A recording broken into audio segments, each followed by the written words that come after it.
Well, hey, you're probably wondering where I've been. And in all honesty, I made a ton of video last year, but haven't taken the time to sit down and edit any of it. So with that in mind, try to change that for this year. This is actually a video of 2 Ipe benches that I built for the same customer that I made the dusty fart bench for. If you happen to see that video, fantastic. If you hadn't, click the link below. Let's get into the build.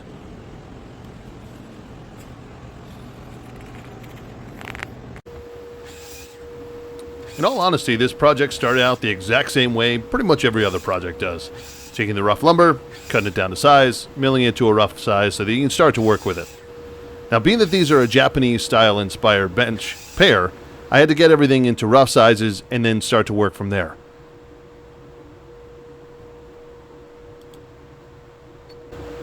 I had to do a small adjustment to my standard tapering jig, and the benefit of this, it's really just scrap wood. In all honesty, you can take any piece that you have laying around your shop and turn it into a decent jig. The benefit of this one is I was able to safely clamp it onto here and utilize just weight and run it through the table saw and get the exact size that I needed. Luckily, I had a couple extra hands in the shop that day, and I was able to get this done fairly quickly and evenly across all 4 of the legs.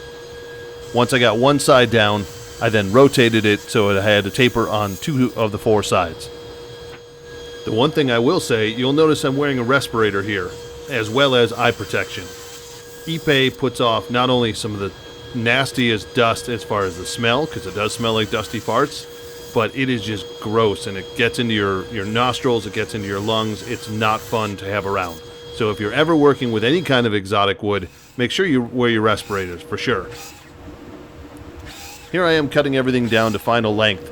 It was really just taking off about 1/8 of an inch. And then I was able to transfer some of the layout lines from what were the dominoes onto the new tapered legs. I could use one piece because it was going to be uniform across the board, and then come back with the domino and cut out those holes.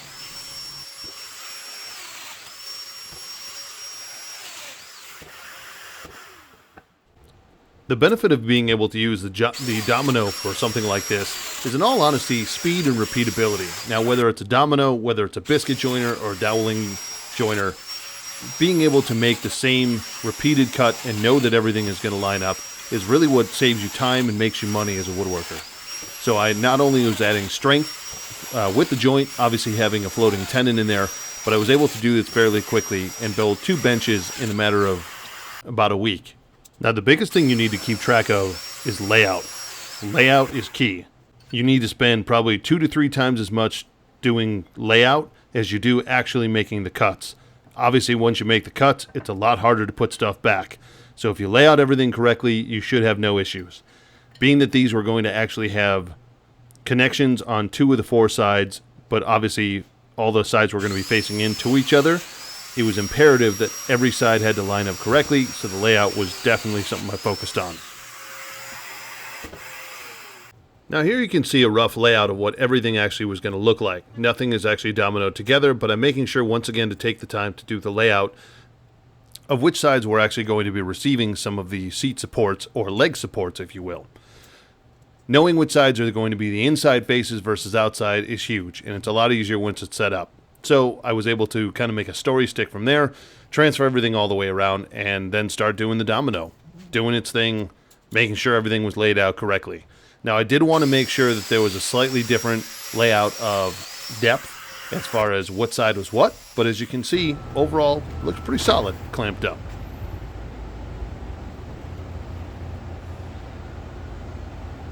Now this is where the build started to get really interesting. I had to make sure that all of the seat supports, or the rungs, on both seats were going to be exactly the same as far as the taper. So I actually taped all the pieces together, and as you can see, I'm marking exactly where the center was, as well as the depth that I wanted it to be. From there, I then took a scrap piece of wood and bent it into place. Now obviously I only have 2 hands, so I tried to get a little creative here. So literally just taking an extra set of clamps, making sure it was all level, and then I took it all over to the bandsaw and cut it as one piece. I always try and take the adage of work smarter, not harder, and this was a prime example of that. Cutting all the pieces as one made sure that there was uniformity across both chairs, and I was then able to shape them as well on the spindle sander and make sure that everything was exactly the same. Then it was a matter of just transferring the dominoes from where they were going to be lining up on the actual stools. And I could transfer from one across all the pieces and make sure that all four of the pieces for both chairs lined up correctly. Not too shabby if I do say so myself. It's starting to look like a stool. I got the stool assembled. This is the dry fit, and I wanted to get all the joinery dialed in before I did anything else. So I am actually going to now come back and make a second one, replicate all that stuff so that everything is identical. But I can use this one now as a template. Now it's time for everybody's favorite tool, the router table. The one piece that can either make or break your entire build and tear out sections, and it is something that terrifies me every time I use it. However, this was just a simple round over on all the different pieces, making sure it was uniform across the entire build. And the benefit of it was I could literally take each piece apart, being that it hadn't been glued together yet, and make sure it was all uniform. Now, if you haven't had a chance to watch my prior build video with Ipe, Ipe actually has a natural oil to it that repels any kind of a glue. So what you need to do before you actually do the glue up is wipe down any of the surfaces with a denatured alcohol. Make sure it is on both sides, and then once the glue goes on, being that you have removed those natural oils, it actually allows the glue to do its job. It does need to be something that is a very water resistant glue, so I'm using Titebond 3 here. But the process of gluing up is the same, you just have to add that one extra step of the denatured alcohol in there.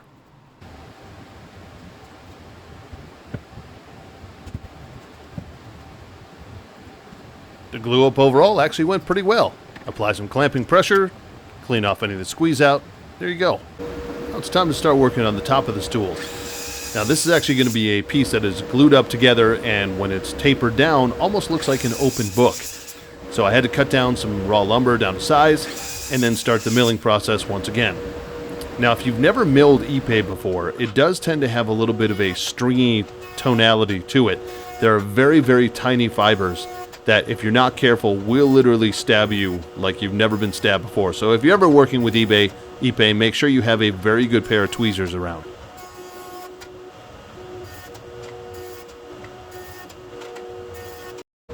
Now it's a little bit easier to see if you zoom in a little bit on the planer here, but you can tell I'm wearing my respirator, and the reason is as this product is going in, there are little puffs of a greenish dust coming out of here on both ends of the planer, and that greenish dust is that dusty fart smell, and that's what kind of gave that idea to me.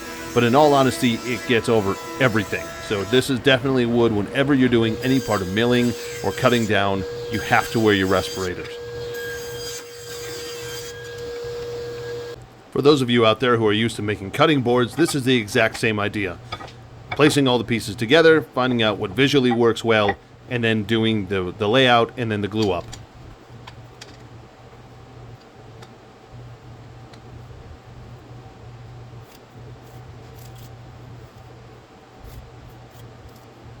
When I'm doing my glue up, especially on a piece like this, I try and make sure to put in a secondary line about 3 or 4 inches in from the edge of the piece to make sure that, number one, I can get my domino far enough in that it's not going to affect anything when I cut it down, but number two, if I taper anything, it's not going to affect that build.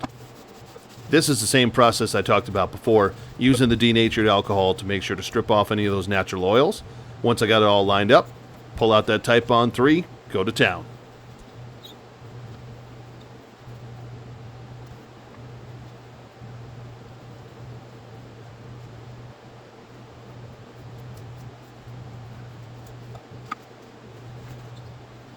This clamping technique is actually one I learned from Ryan Feldhaus when I built one of his signature cutting boards.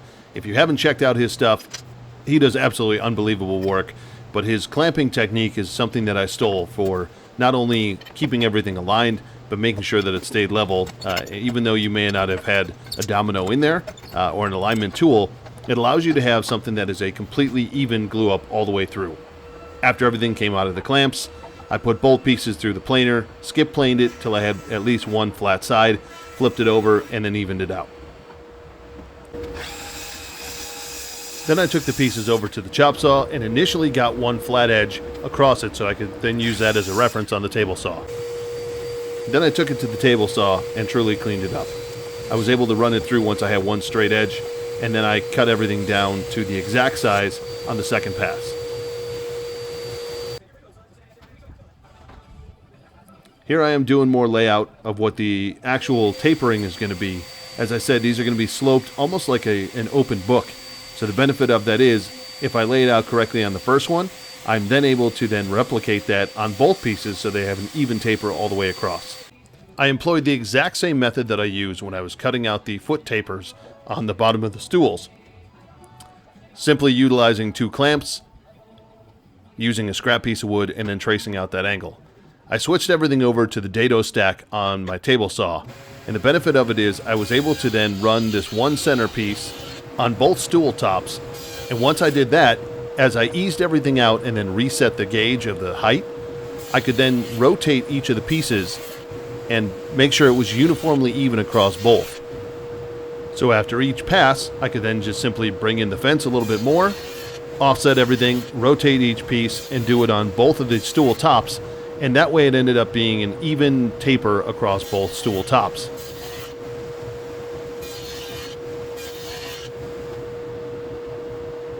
Now that I had the majority of the meat hogged off from the table saw, I could then come back with the hand plane, both the electric, and then you'll see I actually come back with a few other tools, but to take off everything else. Now it ended up making it fairly uniform, and I'm not going to lie, I'm typically not somebody who enjoys utilizing an electric hand plane. But for this purpose, it was pretty much a perfect tool. It took off the majority of the work and then didn't leave a huge amount of waste. Now, as I said, I ended up using a few different tools. This is actually a rasp. Then I come back with a hand plane to hog off a little bit more material. And I will say, more than anything else, doing this was a hell of a workout. Didn't really have to hit the gym.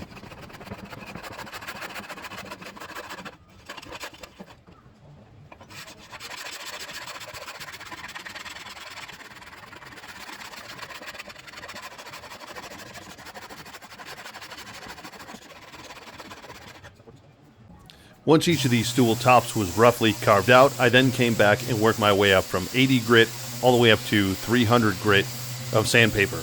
Now the only reason I went up to 300 grit is mostly because I was trying to make sure there were none of those violent splinters that were potentially going to hit the customer by the time they went to sit on this.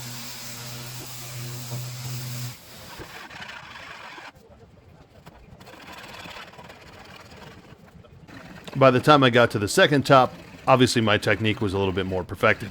So I hogged off a lot more material with a larger hand plane, and then I actually came back with a block plane, and it did a majority of the work. You can see it was smoothing out quite a bit more, and then I was able to come back, obviously, with the sander. From there, I went to the table saw and put a reverse chamfer on the underside of the tops. That was put in, obviously, not only for a comfort of moving it every time the customer picked it up, but also just for safety so there were no splinters. On that note, I then came back and did a round over the entire top.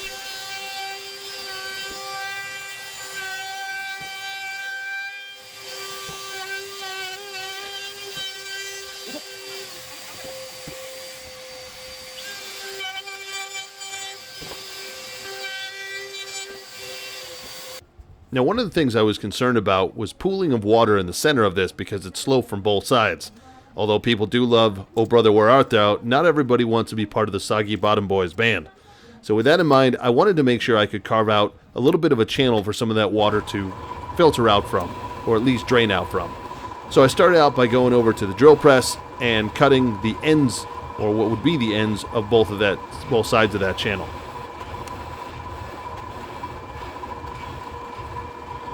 I then came back with a router, and after lining up a straight edge to make sure that I had the right angle that I was going to cut it at, and consistently, I then came back and hogged out everything else.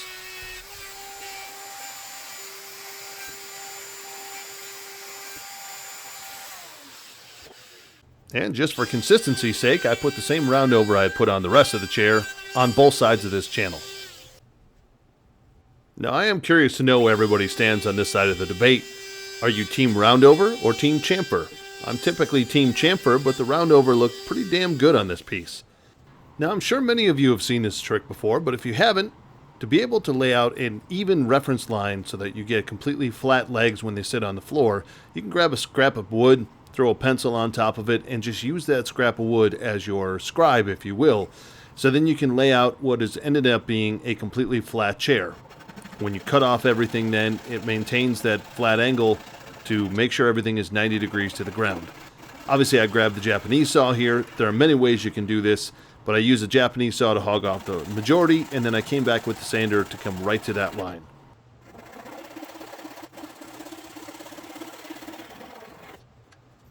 To prevent chipping, as you do on any bench or any seat, I came back with a router, did that same round over on all 4 of the legs on both of the benches. Gives it a nice touch as far as the artistic look, and then actually protects it so that as the bench is moved around, or the stool is moved around, you don't end up having any of the issues of tear out. Now, as I was drilling the connection pieces that would eventually go in to connect the top to the base, one of the things I noticed, because I've never really cut through Ipe other than with a saw, but as you drill through, the heat that actually goes and builds up inside of it combusts, as you saw right there. There is spontaneous combustion, so it's almost like a little gunshot. The heat builds up so much because of the friction that every time you actually come through, and then that heat touches the oxygen as it comes through, there's a small combustion, almost like a gunshot.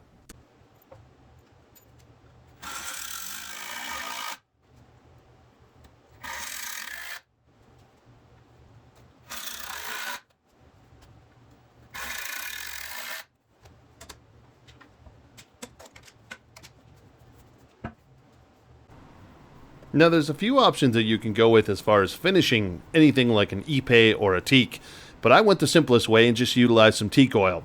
Now, the benefit of this is any of these woods typically have enough of their own natural oils in them to repel any kind of bugs and any kind of moisture. But if you put the extra teak oil on there, you can reapply it once a year, and it maintains the color. It looks absolutely fantastic. You can, if you want, put some sort of a polyurethane or even a halcyon on top, but I think these look absolutely astounding. Here's some images of what they look like off of the bench as pairs.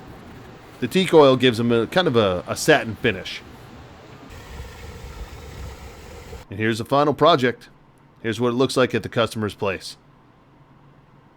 Well, I hope you guys enjoyed every part of this build. If you want, click on some of the other videos. Click that like and subscribe button. Hope to see you guys soon.